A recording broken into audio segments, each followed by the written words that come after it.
नमस्कार हमारे प्यारे सभी साथियों को। दोस्तों Beltron data entry operator class day 53 में आप सभी का बहुत बहुत स्वागत है। दोस्तों आज का सेशन जैसा कि आप सभी को पता है कि अभी चैप्टर 7 चल रहा है और चैप्टर 7 का ये अंतिम क्लास हो सकता है। तो दोस्तों आज के क्लास को आप लोग अंत तक जरूर देखिएगा।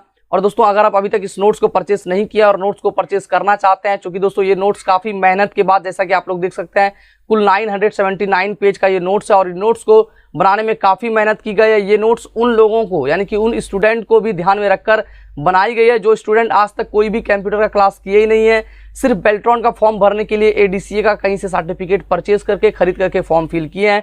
वैसे स्टूडेंट के लिए भी ये नोट्स काफी इंपॉर्टेंट होने जा रहा है। इसके अलावा दोस्तों मैं आप सभी को बता दूं कि NIOS कोड संख्या 336 के सिलेबस से तैयारी का आपको मौका मिलेगा।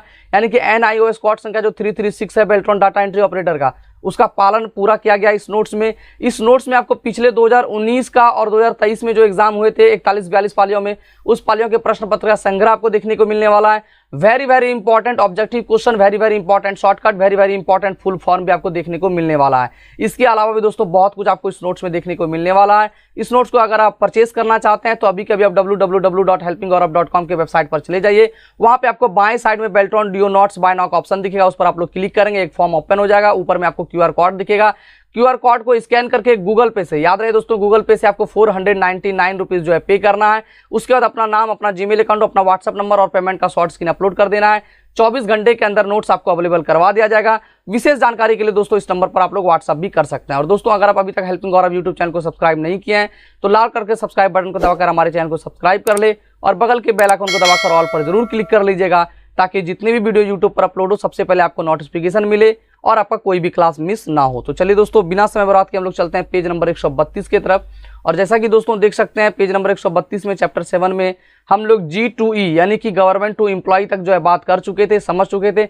आज हम लोग बात करने वाले हैं E government services in railway reservation के बारे में। तो दोस्तों जैसा कि आप लोग देख सकते हैं इंडियन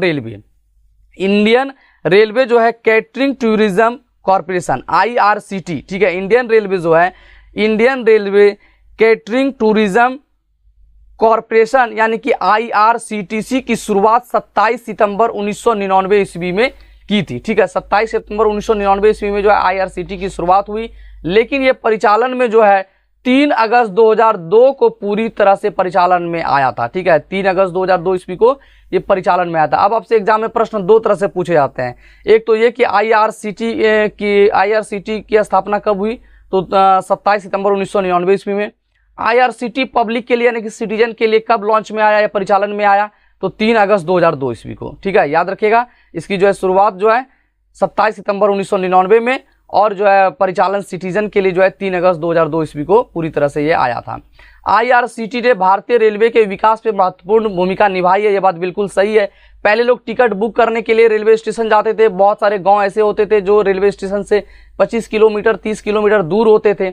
जब से IRCT आया है, घर बैठे आप ऑनलाइन टिकट बुक कर सकते हैं और आज के समय के लोग तो ऑनलाइन, लगभग ही सारे लोग ऑनलाइन ही बुक करते हैं। ठीक है, IRCT जो है आप देख सकते हैं IRCT पर ई टिकटिंग सर्विस स्टार्ट होने पर पहले दिन पूरे देश में केवल 27 टिकट बुक किए गए थे, जबकि आज के समय में काफ़ी टिकट बुक की जा रही हैं। ठीक है, जो ओल्ड एज के लोग हैं वही जो है रेलवे स्टेशन पर टिकट पे जाके बुक कर रहे हैं, फिर जो शिक्षित नहीं है, जो पढ़े लिखे नहीं है, जो मोबाइल फ़ोन से नहीं जुड़े हुए हैं, बाकी सारे लोग तो आज के डेट में जो है अपने से खुद से जो है टिकट बुक करते हैं।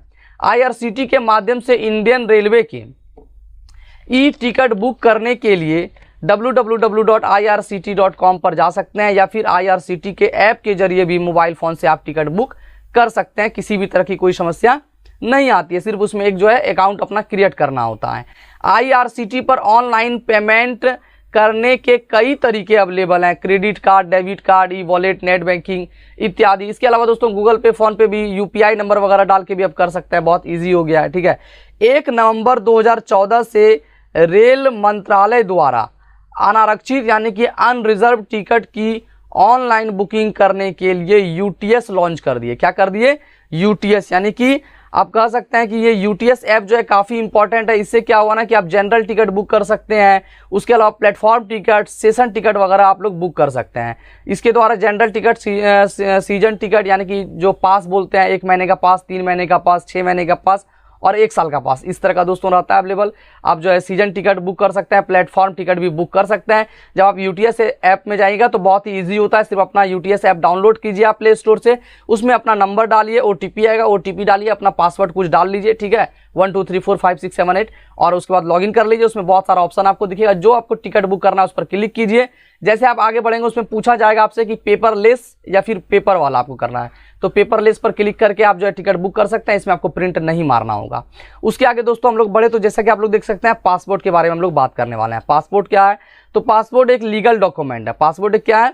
तो लीगल एक डॉक्यूमेंट है, इसका यूज विदेश में यात्रा करने के लिए किया जाता है। पासपोर्ट को जिस देश में व्यक्ति रहता है उसके द्वारा बनाया जाता है, यानी कि आप भारत में रह रहे हैं और भारत से कहीं दूसरे देश जाना चाह रहे हैं तो भारत में आप रह रहे हैं तो भारत से ही आपको पासपोर्ट बनाना होगा, ठीक है। यह पासपोर्ट विदेश यात्रा के वक्त व्यक्ति की पहचान तथा उसकी नागरिकता को बताता है।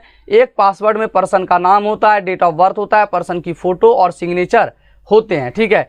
इन सबके अलावा पासपोर्ट में पर्सन की आइडेंटिफिकेशन के लिए और भी इंफॉर्मेशन होती है। विदेश मंत्रालय में जो है MEA, आप देख सकते हैं MEA देश भर में, MEA देश भर में 36 passport office, 424 passport office, passport सेवा केंद्र यानी कि आप देख सकते हैं POPSK, और विदेश में 190 जो है इंडियन मिशन नेटवर्क के माध्यम से भारतीय नागरिकों को पासपोर्ट जारी करने के लिए सर्विस उपलब्ध कराते हैं।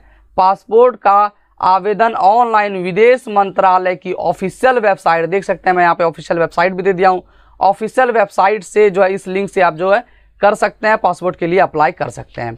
उसके बाद दोस्तों आता है ORS यानी कि ई हॉस्पिटल। ये कैसे वर्क करता है इसके बारे में भी हम लोग जानेंगे। तो जैसा कि दोस्तों आप लोग देख सकते हैं, हम लोग आगे बढ़े तो ऑनलाइन रजिस्ट्रेशन सिस्टम, ORS यानी कि ऑनलाइन रजिस्ट्रेशन सिस्टम एक ऑनलाइन पोर्टल है। क्या है? ऑनलाइन पोर्टल है जिसकी शुरुआत 1 जुलाई 2015 में हुई थी। जिसकी शुरुआत कब हुई? तो 1 जुलाई 2015 ईस्वी में हुई थी। ORS पोर्टल के माध्यम से नागरिक यानी सिटीजन जो है इंडिया के विभिन्न राज्यों और केंद्र के अस्पतालों में, विभिन्न राज्यों और केंद्र के अस्पतालों में ऑनलाइन एप्लीकेशन कर सकते हैं। क्या कर सकते हैं? ऑनलाइन एप्लीकेशन कर सकते हैं। आप इस सर्विसेज के माध्यम से OPD का जो सेवा होता है, OPD के लिए बुकिंग, लैब रिपोर्ट और किसी भी गवर्नमेंट हॉस्पिटल में ब्लड अवेलेबिलिटी, ठीक है, ब्लड अवेलेबिलिटी की इंफॉर्मेशन ऑनलाइन ही प्राप्त आप लोग कर सकते हैं। किसके माध्यम से? ORS के माध्यम से, ऑनलाइन रजिस्ट्रेशन सिस्टम के माध्यम से। आपके एग्जाम में पूछा जा सकता है प्रश्न ORS, तो याद रखिएगा वो ORS घोल पीने वाला नहीं है, यहाँ पे ऑनलाइन रजिस्ट्रेशन सिस्टम है, ठीक है। उसके आगे दोस्तों हम लोग आगे बढ़े तो जैसा कि आप लोग देख सकते हैं accessing e governance services on mobile using Umang app. Umang app के बारे में बहुत कम लोग जान रहे होंगे, जो नौकरी पैसा वाले लोग हैं, जो काम करते हैं, जिसका PF वगैरह जमा होता है, ठीक है, या बहुत सारी और भी चीज़ें होती है, तो वही लोग उमंग के बारे में जान रहे होंगे, ठीक है। उमंग ऐप एक मोबाइल ऐप है। क्या है? उमंग एक मोबाइल ऐप है जिसे डिजिटल इंडिया के तहत भारत में ई गवर्नेंस जो है चलाने के लिए बनाया गया है, ठीक है। उमंग ऐप को जो है इलेक्ट्रॉनिक और सूचना प्रौद्योगिकी मंत्रालय एवं नेशनल ई गवर्नेंस डिवीजन द्वारा विकसित किया गया है। किसके द्वारा किया गया है ये आप लोग ध्यान में रखिएगा। उसके आगे दोस्तों हम लोग बढ़े तो देख सकते हैं उमंग की फुल फॉर्म, उमंग जो ऐप है उस ऐप का फुल फॉर्म क्या होता है? तो जैसा कि आप देख सकते हैं यूनिफाइड मोबाइल, ठीक है, यहाँ पे आप देखेंगे उमंग की full form unified mobile app for new age governance, ठीक है। ये उमंग का जो है फुल फॉर्म है unified mobile app for new age governance, ठीक है। इसे जो है नवंबर 2017 में लॉन्च किया था, यानी कि उमंग ऐप को जो है नवंबर 2017 में लॉन्च की गई थी, ठीक है। उमंग ऐप 13 इंडियन लैंग्वेज में अवेलेबल है, यानी कि 13 भाषा में अवेलेबल है। उमंग ऐप एक ऐसा एप्लीकेशन है, उमंग ऐप जो एक ऐसा एप्लीकेशन है जिसका यूज जो है कई ई गवर्नेंस सर्विसेज जैसे आधार सेवा, Bharat gas, digi locker, password सेवा आदि के लिए किया जाता है, ठीक है। उसके आगे हम लोग आगे बढ़े तो जैसा कि देख सकते हैं Umang service mobile application web IVR और SMS जैसे कई चैनलों पर उपलब्ध कराई गई है। क्या कर रहे हैं? कई चैनलों पर उपलब्ध कराई गई है, जिसे स्मार्टफोन फीचर, ठीक है, स्मार्टफोन फीचर फोन, टैबलेट और डेस्कटॉप के माध्यम से एक्सेस किया जाता है। वर्तमान में उमंग ऐप में 623 सर्विसेज, याद रखिएगा वर्तमान में उमंग ऐप में 623 सर्विसेज, 116 डिपार्टमेंट और 23 स्टेट को ऐड किया गया है। ये दोस्तों कुछ खास नहीं है, कुछ ज़्यादा इंपॉर्टेंट नहीं है, बट ध्यान में रखिएगा उमंग ऐप के बारे में कि कहीं से भी प्रश्न पूछा जा सकता है, क्योंकि इस बार का जो है थोड़ा सा आप समझ सकते हैं कंप्यूटर के क्षेत्र से हैं और इस बार का कंपटीशन थोड़ा ज़्यादा हार्ड होने वाला है, इसलिए इस चीज़ को आप लोग ध्यान में रखेंगे। उसके आगे दोस्तों हम लोग आगे बढ़े तो देख सकते हैं डिजिटल लॉकर यानी कि डिजी लॉकर के बारे में हम लोग बात करने वाले हैं। तो जैसा कि आप लोग देख सकते हैं डिजी लॉकर एक ऑनलाइन सर्विसेज है जिसे फरवरी 2015 में लॉन्च किया गया था।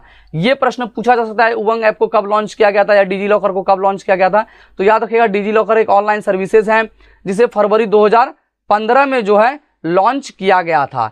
जो इलेक्ट्रॉनिक देख सकते हैं, जो इलेक्ट्रॉनिक और IT, ठीक है, इंडियन गवर्नमेंट द्वारा विकसित की गई थी। इसको इंडियन गवर्नमेंट की डिजिटल इंडिया पहल के तहत डेवलप किया गया था। डिजिटल इंडिया पहल के तहत जो है इसे डेवलप किया गया था। डिजी लॉकर जो है एक क्या है, डिजी लॉकर एक सिक्योर कोल्ड स्टोरेज है। क्या है? सिक्योर क्लाउड स्टोरेज है। ठीक है, याद रखिएगा सिक्योर क्लाउड स्टोरेज है जहां प्रत्येक इंडियन सिटीजन, याद रखिएगा डिजी लॉकर एक क्या है, आपसे प्रश्न पूछा सकता है डिजी लॉकर निम्न में से एक क्या है, तो एक सिक्योर यानी कि सुरक्षित है, कोल्ड स्टोरेज है। ठीक है, डिजी लॉकर एक जो है सिक्योर कोल्ड स्टोरेज है जहां प्रत्येक इंडियन सिटीजन अपने जो है सर्टिफिकेट को डिजिटल डॉक्यूमेंट के रूप में स्टोर कर सकता है, जैसे में ड्राइविंग लाइसेंस हो, ठीक है, व्हीकल का रजिस्ट्रेशन हो, एजुकेशन सर्टिफिकेट हो इत्यादि हो, या स्कैन की गई कॉपी हो। ठीक है, या स्कैन की गई कॉपी को अपलोड करने के लिए प्रत्येक अकाउंट में 1 GB स्टोरेज स्पेस प्रोवाइड करता है। इसका फाइल साइज मैक्सिमम 10 MB का और फाइल टाइप PDF, JPEG और PNG है। ठीक है, डिजी लॉकर का जो है डिजी लॉकर का यूज करने के लिए यूजर्स के पास आधार कार्ड होना आवश्यक होता है। डिजी लॉकर को साइन अप करने के लिए आधार नंबर और आधार से जुड़े हुए मोबाइल नंबर, जो आपके आधार कार्ड में मोबाइल नंबर जुड़ा हुआ है, पर भेजा गया OTP का फुल फॉर्म देखते हैं, 1 टाइम पासवर्ड। ठीक है, OTP का फुल फॉर्म पूछा जाएगा आपके एग्जाम में। ठीक है, डालना होगा, फिर इसको बाद में लॉगिन करने के लिए यूजर्स को अपना पासवर्ड सेट कर सकते हैं या करना होता है। उसके आगे दोस्तों हम लोग बढ़ेंगे तो चैप्टर 7 जैसा कि मैंने बताया था कि आज समाप्त हो जाएगा और चैप्टर 7 के कुछ इंपॉर्टेंट प्रश्न होंगे जो हम लोग कल डिस्कस करेंगे और ये भी 1 से 2 दिन में समाप्त हो जाएगा। ठीक है, तो दोस्तों उम्मीद करेंगे कि आज का सेशन आपको काफी पसंद आया होगा। डिजी लॉकर के बारे में आज हम लोग बात किए हैं, उमंग ऐप के बारे में बात किए हैं, ORS के बारे में बात किए हैं, पासपोर्ट के बारे में बात किए हैं, उसके अलावा दोस्तों IRCT के बारे में भी बात किए हैं। तो दोस्तों ये सारी चीजों में से कहीं से भी एक प्रश्न उठकर आपसे आ सकता है, ये सारा चीज ध्यान में रखिएगा, इसलिए क्लास को बहुत ही गंभीरता से देखा कीजिए। मिलते हैं फिर से आपसे अगली वीडियो में। जाते जाते एक बार फिर से आपसे रिक्वेस्ट करने वाला हूं कि अगर आप अभी तक हेल्पिंग और यूट्यूब चैनल को सब्सक्राइब नहीं किए हैं तो जरूर सब्सक्राइब कर लीजिएगा। तब तक के लिए बाय एंड टेक केयर। जय हिंद, वंदे मातरम।